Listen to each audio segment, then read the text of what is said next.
Welcome to Keystrokes Medium's Ask the Editor with Ellen Campbell. I'm Walt, and I am going to be taking you on a whirlwind journey around some editing programs that could make your life easier and make your editor not seek out therapy immediately. I'm joined today by Ellen Campbell. How are you? Hey, how are you, Walt? I am slowly caffeinating, which could be a good thing or a bad thing depending on who you ask and whether or not you're on the business end or the aiming end. So as of last time, we found out that you had a new addition to the family. How's he settling in? You know, he's doing really well. We had one little episode of food aggression, which if you knew his history, you would understand, but just the one. And otherwise, he's just fit right in, and he's really, really saved my sanity by keeping Dexter entertained. Now, we understand there might have been a Mexican standoff that wasn't in Mexico? Between Dexter and... Yes, in the living room? Not a Mexican standoff. It was more like a complete rout. It was Custer at the Island, or Custer at Little Bighorn. That's crazy. Well, yeah. We're glad he's settling in, and just keep the pictures coming in on FaceSpace and Instagram, and we'll keep following. So if it's one, what's that? I said, just try and stop me. Well, if it's one thing we love, it's pictures of puppies. Yep, we're talking in his sleep over here. So we're going to get to the questions before we get to the big reveal of what you're going to be debuting today on your review series of editorial programs around the internet. And question number one, also a question of the ages, okay. Although I don't know why they would send this in. Marvel or DC? Oh, for me? You know what? I have to work with everybody. And I'm not going to make a choice because... That's very diplomatic of you. I keep my politics off of social media because I work for everybody. If you can afford me, I will work for you. Gotcha. Hey, we can work out a payment plan. So, so we're not going to go whether short cape or long cape. Got it. Was it a boy or a girl? I learned not to ask that question in today's day or age. Oh, shoot. Okay. Right. Question numero dos. Have you ever had to edit in another language? No, I'm not competent or qualified to edit in another language. I have edited translations from other languages. That's pretty cool. What can you talk about that? What goes into something like that? Well, it's basically an edit because you're looking for, you see a lot more idiomatic problems where, you know, they, instead of saying a twist of fate, they'll say a spin of fate. So you can see where the translating came in and wasn't perfect or smooth. Right on. Or the phrasing will be different. Now, if something in that case where you've edited a translation, did you have access to the original author? I actually did not. I did not. I was working for a group of science fiction writers in obviously a country that does not speak English, and I went through the one coordinator probably because he spoke English. That's actually pretty cool. I'd actually love to hear more about this at a later date, because that's as speaking multiple languages and trying at times to read in multiple languages. That's pretty wild. That's actually pretty groovy.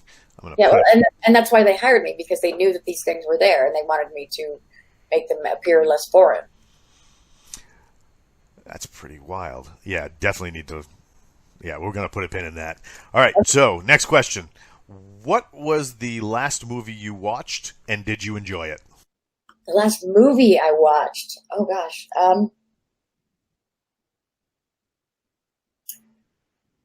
I want to say it was... Oh, God, we broke the editor. You broke the editor. I'm trying to... Because I don't watch a lot of movies. And I only just got Netflix, like, in April. So, What's the last thing you watched on that? the last thing I watched on that was Shameless. I watched there was a Motley Crue movie they made. That was pretty good. Yeah. What was it? Something Dirt or something like Yeah, that. it's The Dirt. Yeah, that was Yeah. actually pretty good. I enjoyed that. Does that count as a movie? Absolutely. Okay. Was there nostalgia moments due to the large hair? I never had enough hair to have big hair. I wanted big hair. I never had big hair.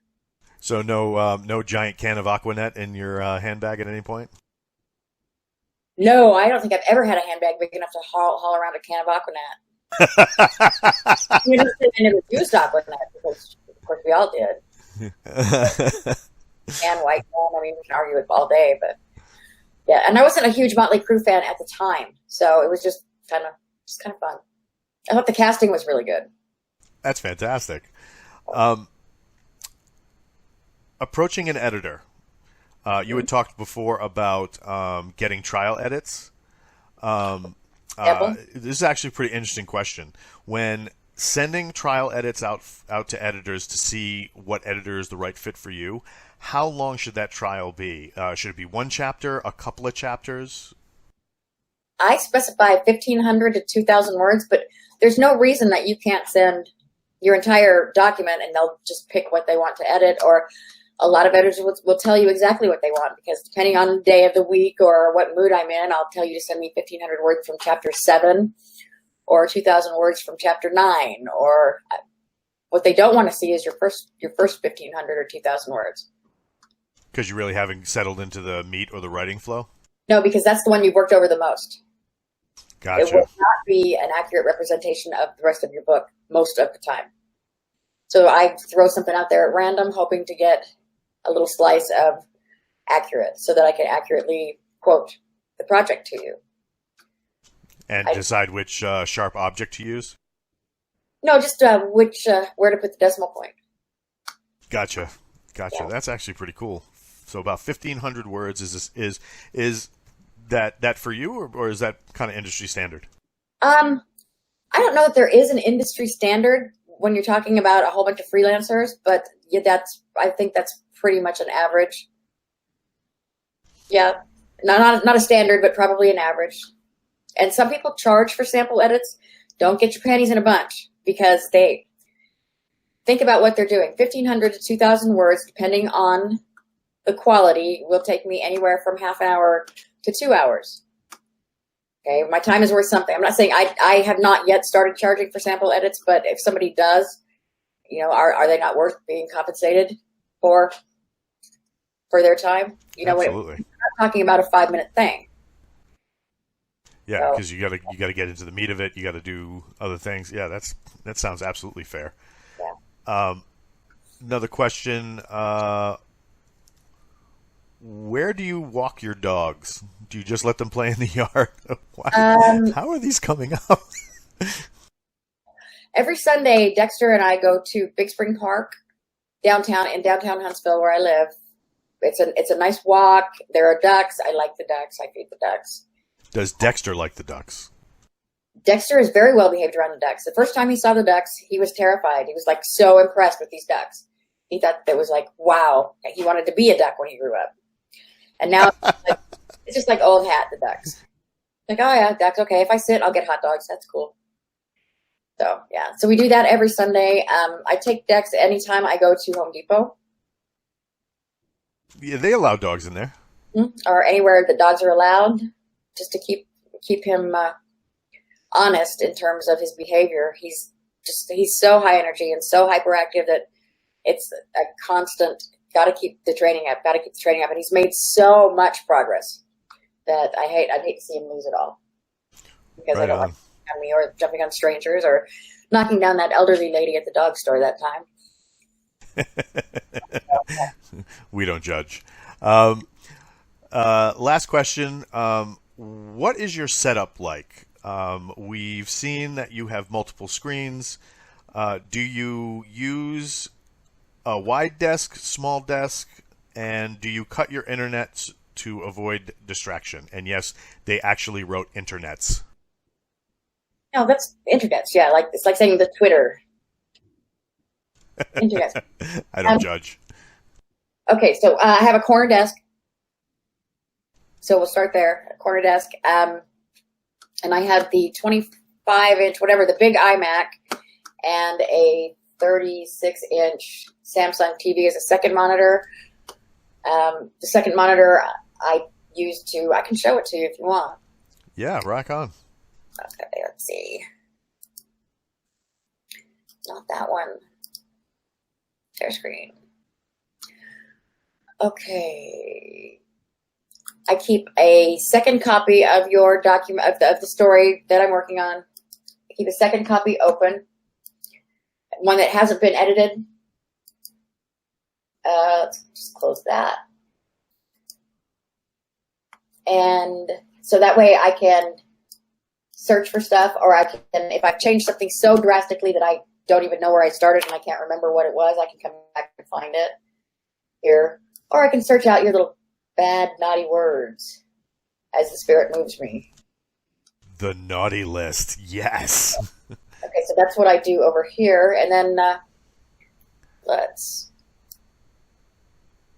we'll do this. And then I have the standard Mac.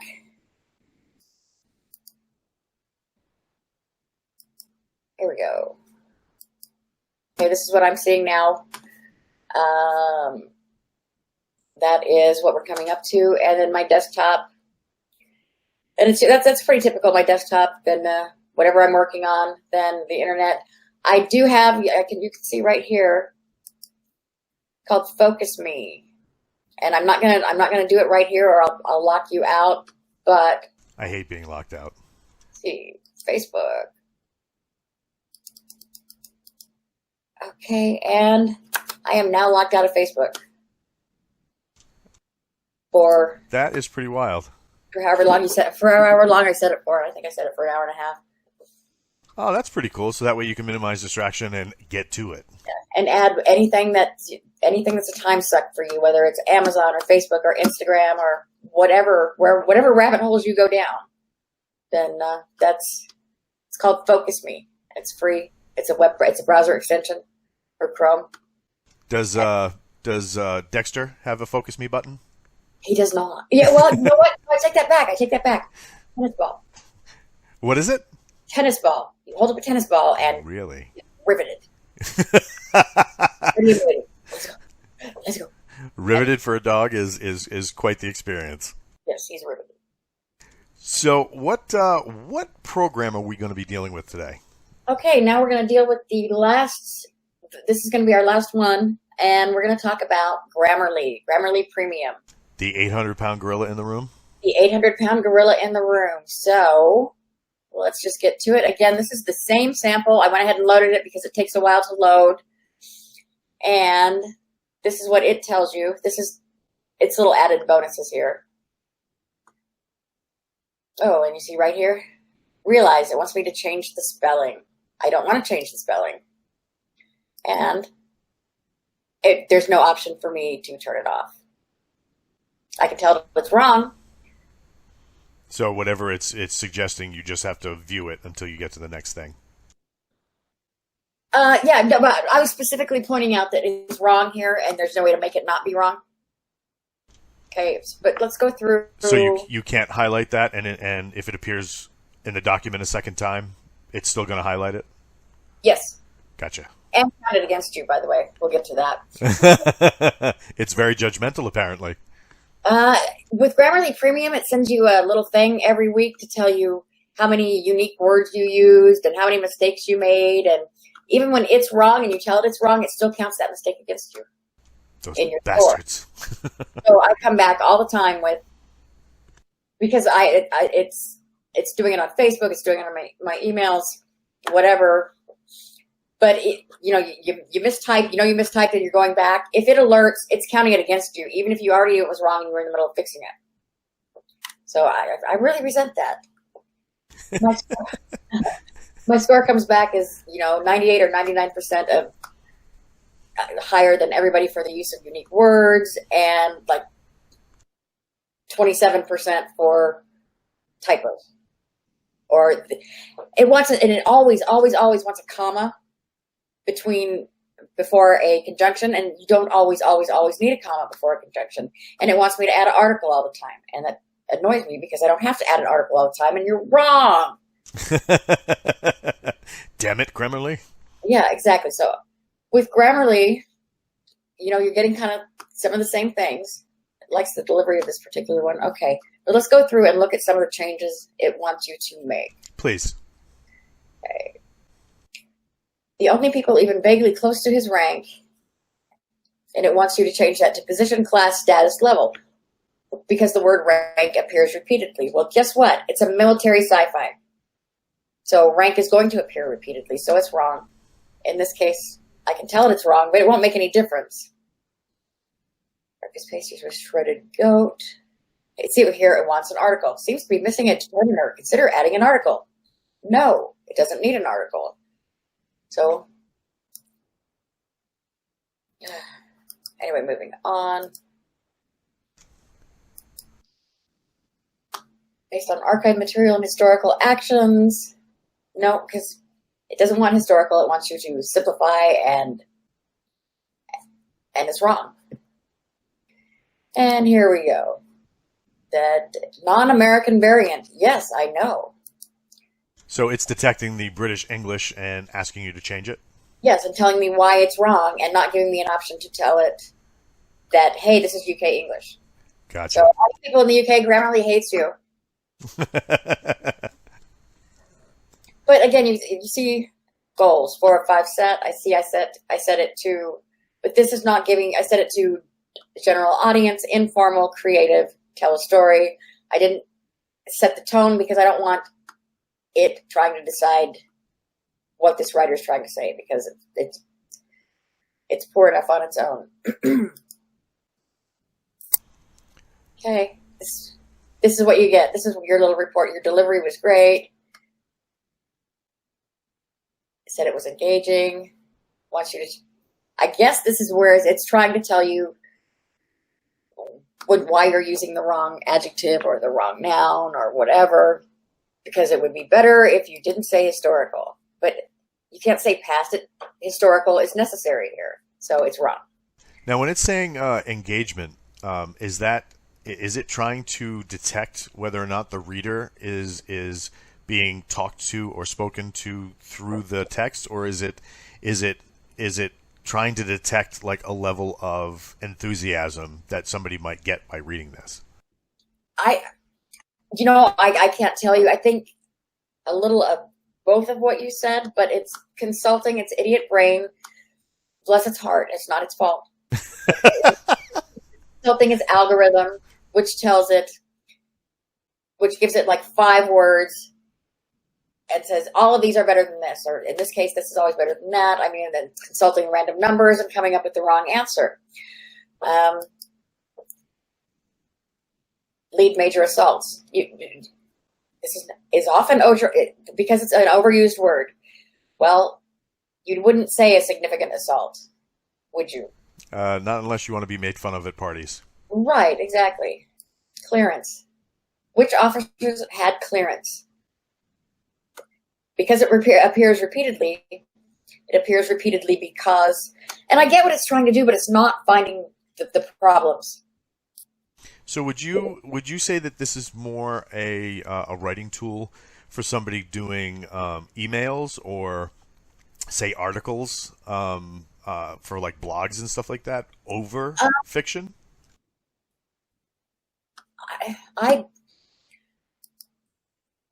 It's not, when it comes down to it, this is the spell check and everything. It is just a fancied up. The spell check's not even very good. Yeah, it's not. It doesn't handle the creative stuff very well. Okay, it just doesn't. This possibly wordy sentence is pretty wordy. I would take out, so that's right there. I agree with it here. Warned him. There's no way around that. To warn him. Well, yeah, there is. Yeah, the whole sentence needs to be right. It's not wrong about that. But it's wrong about why. Fewer function words. Now, see here, they're calling it function words or non-content words. When we were talking about pro writing aid last week, they called it sticky sentences and your sticky factor score or something like that. But everybody's trying to say, look, we're giving you something different and better. We're giving you something with a different name that may or may not be better. Use fewer function words. See, again, this is a judgment call, and when you're talking about dialogue, especially, people do not speak grammatically. People are wordy. You're going to find a lot of that's and hads and wases and uhs and dropped articles and contractions, which are things that are going to be flagged by these programs frequently. Okay, and then this is what you get. This is all you get with Grammarly. Grammarly Premium costs $140 a year if you buy it at once, or you can pay, it's like $17 a month. Gotcha. And if you're paying by the month, are you still locked in for the year, or can you cancel after your month? I couldn't tell you because I meant to cancel it and forgot to cancel it in time, so I auto-read. And because I had to, Grammarly Free is actually less insulting than Grammarly Premium.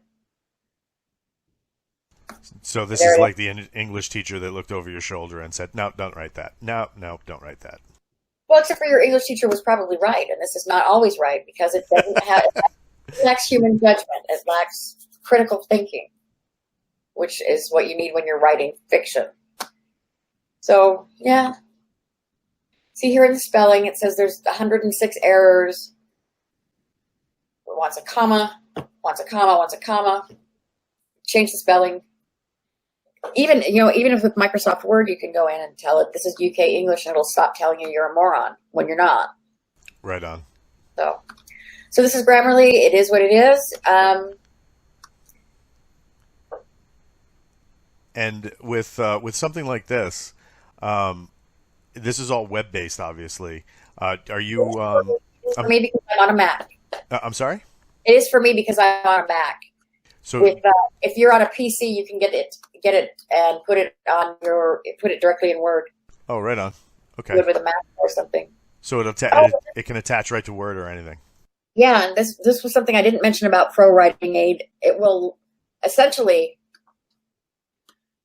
I don't know if you know what a macro is, but it will essentially, it has a function where you can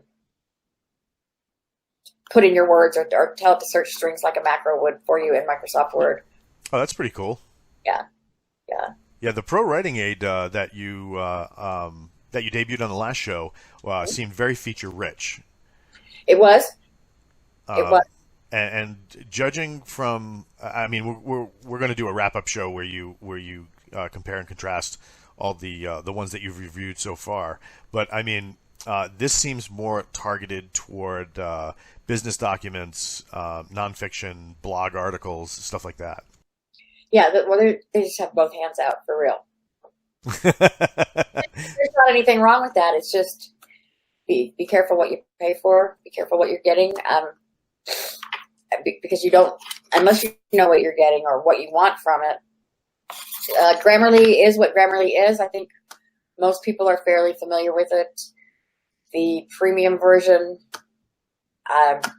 is expensive and is wrong at least half the time. So. And once again, this is why you want like a human set of eyes on something. And then you get insulting emails. Exactly. It lacks critical thinking, but all of these programs lack critical thinking. So. Right on. But at least you can run it through and, like I said, hopefully not send your editor running into therapy. Oh, I don't know. Most of us are in therapy anyway. I don't judge. All good. So we've been going over Grammarly Premium. Parting thoughts? Parting thoughts. Well, if you love Grammarly, I'm sorry, but this is really an overpriced ripoff because it's not doing anything that you're not getting from Microsoft Word or most word processing programs. Right on. And if the Grammarly people are out there watching, do you have any suggestions for something they might change? Yeah, change the ability to. I mean, it's yes, make it more like Word. That. I mean, I dig the new and shiny and the this and the that and the bopping around, but Grammarly doesn't offer enough options. There's not enough flex there for you to customize it to you, even with their new customization feature. So the new customization feature doesn't customize. But there's that one I showed you where you pick general and knowledgeable or fiction or business. It's 5 questions. Gotcha. So you're not really. It's even the customization is a generalization. Yeah, it's generic and it doesn't have a lot of flex built into it. I get the keep it simple stupid. I am the stupid that was written for, but Grammarly, it's not customizable. It's not. It is what it is. Gotcha. It's like a Mac. It is what it is, and that's what it is. I gotcha. Folks, thank you for joining us for Keystroke Medium's Ask the Editor with Ellen Campbell. Thank you so much again for coming out and sharing some of your knowledge with us. Yeah, anytime. Anytime, once a week on Tuesdays. Absolutely. My name is Walt, and they mistakenly gave me the keys to the kingdom, so we're going to do this again and hopefully do it again soon and without the presence of a cat getting in my lap. And next time we're going to talk about reading, writing, and a little bit more here on Keystroke Medium. Thanks.